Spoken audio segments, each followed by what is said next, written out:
everyone. Welcome to the brand new episode of The Business Queens. Today we have amazing Miss Faizi Khan in the show. She is the founder of Khayaalon Ki Udaan and she is known as the marathon storyteller. Welcome Faizi to the show. Thank you so much, Ishleen, for such a wonderful introduction. Yes, I am like this runner storyteller. Yeah. So, when I just saw your profile, there was something that really caught my attention, which was the storytelling part. And this is something which has really increased in importance. Like there are people who are specially conducting storytelling workshop for the employees.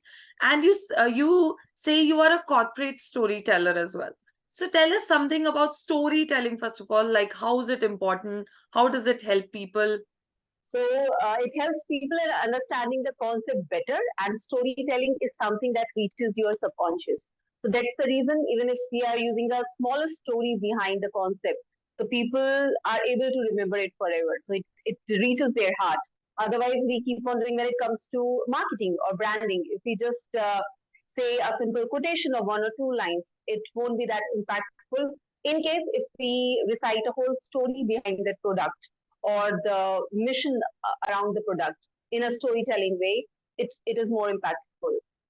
Right, absolutely. I completely agree. And storytelling is something that we have been doing since ages. I still remember when we were True, children. actually. Yeah, but we never talked about it like this, that storytelling is Mm. important. It is going to do this, it is going to do that. I still remember when I was a child, my grandfather used to tell me a lot of stories, and I still remember many of them.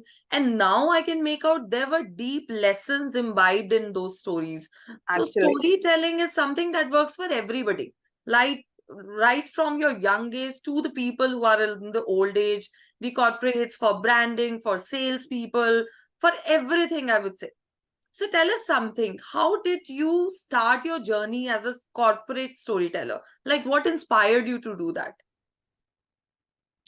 Okay, so I've been in corporate for 6 years. So different jobs. So I started my journey with IBM. Then I was in Google. Then I was the event manager of a life coaching company. So this whole 6 years, and then there was a void getting what much stronger. Mhm. So I couldn't name the void at that time. But I think from the very first day of my corporate life, I knew I was not meant for corporate. That was not my world. So when I decided to leave the job, so the question arises that what I knew about life, what can I do if I enter a market that where I have to start from the scratch? So what do I? When I travel to my childhood, and in childhood I have a very strong vision where I could see my father reciting stories for me. So there used to be a lantern because I belong to this remote area in UP.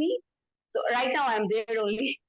I came for Okay. a holiday. So there used to be lantern where they used to put this kerosene oil so that in between both daughter and father, and he used to recite amazing stories from the world. Sometimes it was from the book Up from Slavery, Booker T. Washington, and Hmm. that teaches us the relevance of hard work and that you could actually change your destiny. The whole struggle for education when it comes to Booker T. Washington, how he has changed his life. Sometimes it was Namaska Daroga by Premchand. Sometimes it was about Sadat Hasan Manto. Sometimes about Ismat Chugtai. So a mix of Hindi, English, and Bengali literature.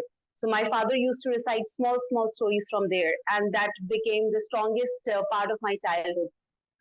So I thought, okay, this might be something related to the stories. And in my childhood, I also used to assist my father with the street plays. So helping him with the script of the street plays.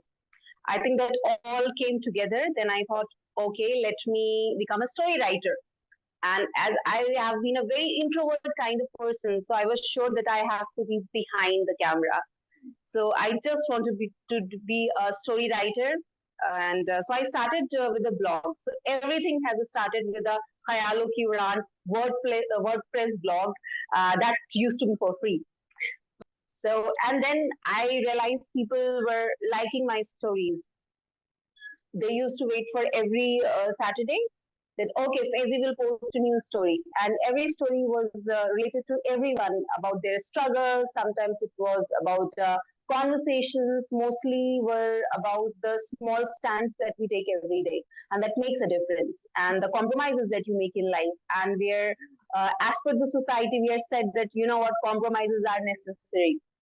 So taking a stand against the small compromises, small conversations with yourself.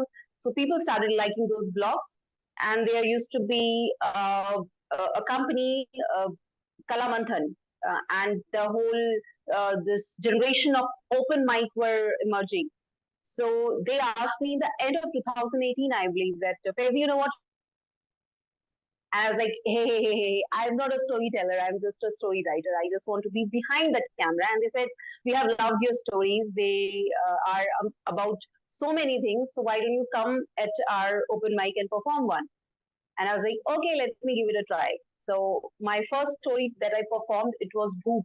That means hunger. That was about everyone who has taken unconventional stands in their life, Hmm. mostly in the professions, and for all the entrepreneurs, all the social entrepreneurs, and how they manage to turn their passion into some capital. So it was about that and what they go through and what happens in the financial crunch, that they really end up having bananas in the parley tea as well when it comes to diet. I think that was the story that made me a storyteller. After that story, people wanted me to, I mean, see me perform and speak, and I started getting compliments for now I'm a voiceover artist as well. So people helped me realize these things. Otherwise, I was somewhere confined to just being a script writer or story writer. They made me a storyteller and a voiceover artist and actor as well. So yeah, and then after realizing that I can be a good storyteller as well, I my voice reaches people. I started exploring it more, and yeah, there this brand storytelling came as well. One of the fields that I work on. Yeah. So you have pointed out something very, very important, that sometimes we don't realize what we are made for, and people make us realize that things. And when we step into it, there is never, looking back. So when I stepped into coaching, it was the same for me. I never thought of becoming a coach, but there were people around me who prompted me. They told me that, you are meant for this. Why don't you give it a try? And I Hmm. gave it a try, and there was never looking back after that. So you pointed out one more thing, which was brand storytelling. So what is that? Throw some light on it. And also, how does it help the business owners? Because our audiences are primarily the business owners. Okay. So whenever a story, as I mentioned earlier as well, whenever a story is recited around the brand and your mission vision has been spoken through the story, then it becomes more impactful and people are ready. There's a story of mine, Narangi ice cream. That is about a girl having ice cream, not telling her mother, and having this orange candy, and how she found a mental freedom, source of mental freedom through that ice cream. So after writing that story, and then later on when I came into brand storytelling, I did sell it to one of the brands of ice cream, because once this whole story is shown or spoken, and then the brand comes there that you know what, our ice cream helps you with this and this thing. Hmm, So so you need to be very clear about your mission and vision of the product, and then putting that into a story form. that's nice. And you've given, For yeah. example, sorry. When I was teaching around workshops for the brand storytelling as well, Hmm, so there's a good example of this tire where it's visual storytelling, not exactly speaking, but it's just a poster where they wanted to say if you use our tire for your vehicles, your family is safe. So nothing spoken much, a tire, and there is a small kid with a toy in it. So it's visual storytelling that you know what, your family is safe with us. hmm. That's really nice. And in your in your bucket of services, I've seen so many things like you have been doing. You've also mentioned Yeah. personal branding. So tell us something. Yeah. How do you help people, and how is it important? Because earlier it was brands were all about products. Like if I'm talking Hmm. about a particular brand, I'm talking about a product. now even the people have come out to be brands. So how has this persona changed altogether from products as a brand and people as a brand? Okay, because actually in earlier time also it was like people were the actually brand, but we have been like putting this whole customization here. So I put the focus on that people's own story and their whole vision and mission, and then putting their story in front. For example, the way they speak, the way they think, what are their values of life, and then putting all together into their whatever things that they are doing. For example, personal branding is speaking or whatever things you're planning to execute, and then following it on everything. Maybe sometimes you are using WhatsApp or your social media, or you're going for offline events. So you need to put your thinking right there when people see you. So that comes as a personal brand. If you are checking someone's social media or maybe LinkedIn, uh, it should not be very confusing that what that person is doing. So Hmm. if that person is a storyteller, so you'll see the storytelling portions there. So that comes as personal brand. And if you meet a person, you feel as if you're talking to the sports person or a storyteller. Yeah. So So, when one-on-one clients come to me, I first of all ask them for their mission vision statement, because right now till now also I see that 80% of the people haven't written their mission vision statement ever. So till now, most of the people have been just going on with a 5 year plan, or sometimes with a 10-year plan, without knowing the end product. How does the end looks like when we talk about begin with the end in mind? So they don't know the end. So hmm. until unless they don't know the end or they haven't planned the end, it is little topsy turvy. You need to have a clarity on that. So first of all, I ask for their whole personal mission, vision statement, professional mission, vision statement, and also their hero's journey. Hmm. Once they have done these two activities, then we take it further when it comes to their personal branding. Okay. So, and what is that hero's journey you just talked about? Okay, hero's journey. You would have read about Joseph Campbell, Yeah. the American philosopher. So Right. comparative mythology of all the religions. So he figured out after reading all the religions in the world that all the religions and the heroes in that have a similar thing. They went through really different and painful stages, 12 stages. So Hmm. he named this whole concept as 12 stages of a hero. So that Okay. starts from the ordinary world, Hmm. and then call to action, Hmm. and then it is self doubt, the most important thing. We all get our call to action, but sometimes yeah, I want to leave my job, I hate my job, but who will get the salary on 30th? So self doubt, back to square one, original word. Then fourth stage is crossing the threshold. All goes in a metaphoric way. Then, after crossing the first threshold, you go dense into the forest. You get in touch with a mentor, supernatural aid that gets you ready for the craft or fighting with the dragon. Once you're ready, you go more deeper into the forest. You get a very long road. Long road is the way where you think nothing is working. You're Hmm. hitting the rock bottom.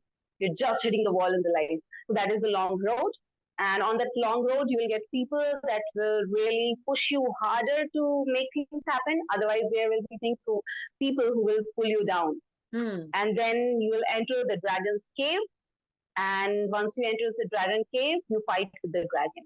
There are times a hero dies while fighting with the dragon. In case if he dies, it all starts from stage one, Hmm. until and unless the hero kills the dragon. After killing the dragon, you get a treasure in the cave. And as we have a concept in Christianity, I think resurrection. So the moment you held the treasure in your hand, you feel as if you're resurrected. And then your work in the last stage is to teach people are. So this whole stage, I mean, this whole circle are the stages of a hero. Yeah. Right. So So once they we have been realize their using, personal, yeah. yeah, sorry, yeah. So this hero's journey can be a project, can be your personal life, can be your professional life, or any stage of your personal life. Right. And we have been doing the same, we have been using the same, like I work with women entrepreneurs to grow their business. It is a very important part Hmm. of the marketing campaign. We do the designing of ads and everything around this story only. Like, how can their Hmm. product and service act as that guide or a mentor or a helper who can help the person to cross the stages and finally kill the dragon? So, this is something we have been using, so I can completely relate to it. And this is something which really helps in storytelling. Thank you so much for Yeah. pointing it out. So, again, I have a very important question that I really want to ask you here, because I saw in your profile right now you also work on captivating videos. So, tell us one thing, like it's a digital age Yeah. and attention span of people is falling drastically. Like there are so many reels, so many videos. We keep on scrolling the entire day. How important it is to captivate the attention of the people in the videos. Like I'm talking about the hook part. There are people who make very good videos, but still somehow they lack in grabbing the attention. So how important it is, and what suggestion would you like to give to our audience? Like how can they make it more attention grabbing? I think as the generation is changing, so everything, even the most important concept has to be told in 15 seconds to 45 seconds. Hmm. Afterwards, you cannot hold people's attention at all. So we need to work on that. Earlier, I did give some lecture on that, and I got a lot of criticism from the storytellers only, that to global, because some people were saying, you know what, when we tell a story, the whole base is done in 10 minutes. You cannot just ask us to be doing everything in 15 minutes, I mean 15 seconds. So it's okay, the controversies are right there, but it is about how you upgrade with the whole modern era. I Right. personally don't like watching too many reels, Hmm. because once we keep on scrolling, something keeps on happening in the head. You feel somewhat you're, even if you're putting your 5 minutes into that, you get a feeling that your half an hour is gone. Right. So it is there. So everything has to be regulated, but we need to go with the age as well. So first of all, have a great content, and in case if your content is nice, it will come up to people's eye. Hmm. Even if it is long, if the content has weight, you will either find your target audience that you're looking for, or it, so there are times I've put some interview of 1.5 hours also, and still it has been liked Hmm. because it was nice. And sometimes a short video of maybe 2 minutes or 30 seconds, it didn't go well Hmm. because maybe something was lacking in that. So we Yeah. need to learn what's going on in the market and how people are doing it in 15 seconds. It really requires another level of intelligence to showcase whole of our content or the topic in just 15 seconds. Hmm. So learning to it and trying it again and again, I realized, I mean, I remember during COVID, I was trying to learn it. And to try this 15 seconds video, I took almost 15 or 20 takes because it was almost taking 20 seconds, 25 seconds. And I was like, okay, I forgot to tell my name. I forgot to talk about the topic. So it was a good transformation. I took almost 30 minutes just to put that whole 25 seconds and then cut it to 15 seconds sharp. Hmm. So this is an expertise in its own, and it has to be appreciated. Although if we keep on seeing too much of it, it really spoils our mind to another level. We feel depressed or we just feel worthless. I don't know how reels do this. The more we watch reels, we feel very worthless, but it has to be learned to. I mean, this is the way the whole new thing, new marketing is going on. So we need to be upgraded. So Right. Darwin's And theory. yeah, I completely resonate with it because I still remember when I used to start my recording. I did it 1 year back, I think. 1 year back, I started more than 1 year now. I started recording my videos and putting it on Instagram in the form of reels. It used to take a lot of retakes. But then, I learned something very, very important, which I would like to share with our audience today as well. Don't give up. Even if your first video is the worstest one, don't give up. What I did was, and what I suggest people is, if you're not good at, doing this storytelling, recording videos, editing, keep on doing it. Put the Worst video that you feel, just put it on social media. You won't believe my first video that I still think is the worstest one. It got 36K views. None of my reels have Wow. performed so good. That is still, and still it keeps on increasing. Like every time I go back to my YouTube channel, I see my first YouTube short that I've put over there. It keeps on Hmm. increasing, 2K, 3K, almost every week. I don't know how. And I still feel that was not that great. After that, I made so many videos that were better in content, better in editing, Hmm. everything. But there was something which was there in my first video that was not in my other videos. And you know what? That was that zeal to succeed, zeal to do something. It was True. missing because I somehow succeeded. So I lost the motivation in between. I went, oh, this is working. But that was the time when I realized that it's no longer working because I'm not able to capture the attention of the audience. So I need to capture it in first 5 to 7 seconds. If it is not done, I would say not even 7 seconds, hardly 3 to 5 seconds. If it's not done in 3 to 5 seconds, it's gone. People will scroll up and nobody is going to watch your video. So it is really very important. Yes, your content is very important. Similarly, your hook is also very important. If people will not stay on your video, how would they come to know what content you're putting? So you need to grab the attention somehow, and it is very, very critical, with especially with the upcoming generations. Like in our generation, True. it is True. still better, but with the upcoming Yes. generation, it's a big, big challenge. So, Hmm. visual storytelling and storytelling in the form of reels, short reels, and long content. I still believe that our generation can still grasp it, but when it comes to the upcoming generation, I agree with you. I don't know about others. Like, you need to shorten it. I don't know how much, what is the ideal length. I'm not sure about that. But I mean, long content doesn't work for the upcoming generation until unless it has something that they really want to listen to. If it is something True. that is of their interest, they will watch 30 minutes video as well, 1 hour video as well. But if the topic doesn't interest them, then I'm sorry to say, no matter your story is the bestest story, is not going to run. And brand That's so storytelling is true. something you have been doing, which is something very good. And this is something which is the part of the marketing plan as well. Brand storytelling, vision and mission you talked about. I know personally more than 90% of business owners who were not clear about their vision and mission. They don't know how to set up Yeah. their vision and mission.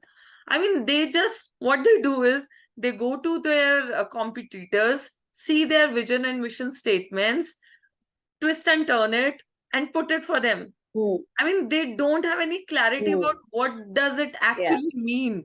And then I've helped so many of them changing their vision and mission statement. I still remember one of the business owner, it took me almost 18 days to finalize his vision and mission. 18 days, that was the longest time somebody took, because he was himself not happy. When he was clear about what is the vision and mission statement, he was not happy with the statements that were coming. He was saying, no, it is still not that what I want. So we went to a lot of Hmm. copywriters and everything, but somehow we worked on it. Hmm. Okay, tell us any Okay. example, any business success story when you did storytelling, brand storytelling, or any of the services that you offer, and it worked wonders for them. I think it has happened with the business students, mostly the MBA students and the institutions and the universities I go. So there was a university in Jaipur. So I'm a guest faculty there. Mm, So I taught the business students. There's a course of mine, metaphoric storytelling. So where okay. I teach the art of metaphors and how metaphors can be great with marketing by checking your business module, redesigning your business module. So it was about that. So I taught them metaphors, and it has worked really well with them. I let them write their personal and professional vision statements and then combine them both. So it really worked well. So it was a 3 day workshop for me. So 3 full days there, I was there in the university, and it worked very well for them. So then they decided to include little power portions of metaphoric storytelling in their course as well. So Mm, whenever a person is creating a project of them, or they have a business plan, if metaphoric storytelling is added to the business plan, it really becomes very, very tempting. Right, right. And I uh, and completely agree. then the headmaster was very touched with the teaching style, and then he started sending me his research papers so that I could give him the feedback, being the master storyteller. Hmm, that's great. That's great. Okay, so you talked about a word which is metaphor. I'm aware of that because I have done my MA in English and I heard that word during my MA. But I'm very sure Hmm. many people who are listening to us today won't be very clear what are metaphors actually. Can you give us some examples so that it becomes more clear to people? And how does it work in storytelling? Okay, okay. So metaphors are something that is similar, but not literally similar to that thing. For example, Romeo and Juliet. So, for example, the way Romeo is, what do you say, appreciating Juliet's beauty. For example, your smile is like first ray of sun. Hmm. So I was telling about metaphoric storytelling and the relevance of metaphors.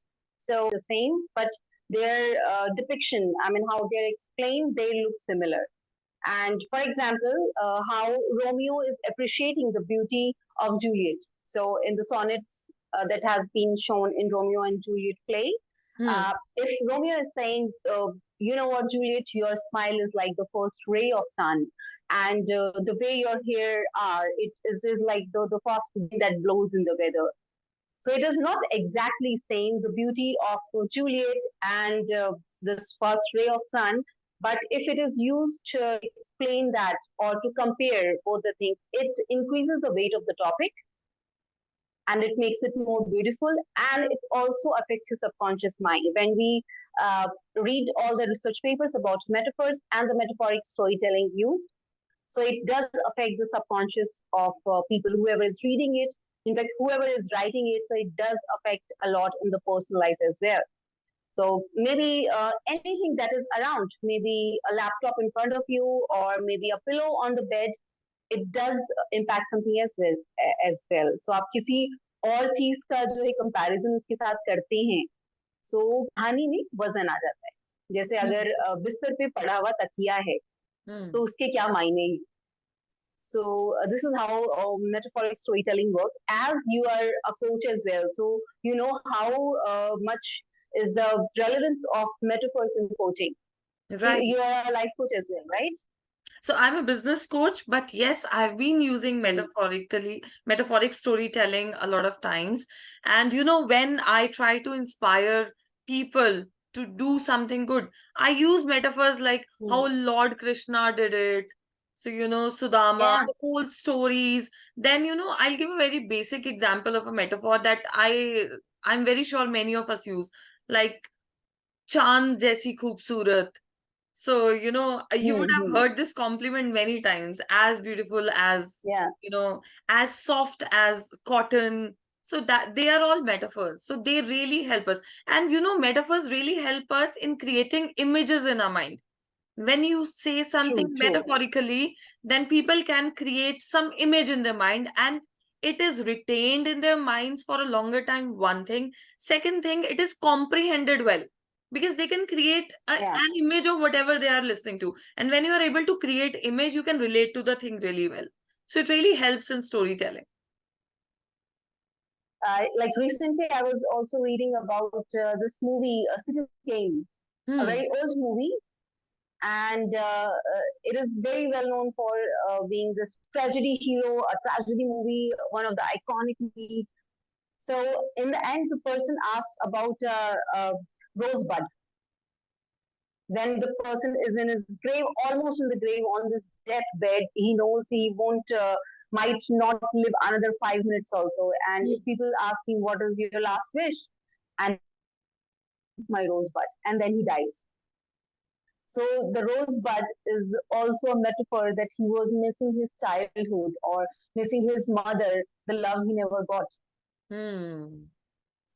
Right. So when we look at any of the movies, we see a lot of metaphors around, because metaphors make the whole study and the whole making of the movie so beautiful. So recently I watched this amazing series, Jubilee. Apar Shakti Khurana as Madan Kumar. So that has many references from Kagas Kapoor and story of Ashok Kumar and Kishore Kumar as well. And there you see so many scenes full of metaphors. So one scene is where this another producer is trying to contact a girl where he uh, put her as an actress in his movie and something is going on and he tries to call her because it's a good news, people are appreciating the movie, and the girl avoids the phone because of some other reason. And 3 episodes the girl is calling that director because of some different stuff and life changing event, and he's not able to pick the phone when the phone is just right there. So so many things to learn, that whatever you do in this life, you do get the whole outcome right here. So when we talk about karma, and there are times you're bounded by the situations as well. Right. So the whole Bollywood and the screenplay, if metaphors are added to it, it really reaches the sky. Right. And thank you so much for sharing so many examples. I'm very sure our audience would Understood. love the examples and it would be very clear to them how does storytelling actually help and how does it work for people. So I also want to talk about something that you have mentioned, which is the marathon storytellers. Tell us something about that. So running a marathon has really changed my life personally. So I did my first half marathon in 2014. I was reading a scoop article. I was in Google at that time, and I was like, okay, I want to do something different because the void was getting increased. I was like, okay, this is something, maybe I need to do some new hobby or something like this. And then there was like things to do before you die. I was like, okay, let me read it. And everything that I was reading, it was pretty expensive. Going to Spain, doing the bull race, I was like, okay, too much of money. I was like, okay, run a marathon. I was like, this I could do. The Delhi marathon is just in few months. I was Hmm. like, okay, not 42, but let's try with 21 kilometers. And before that, I didn't run even 200 meters.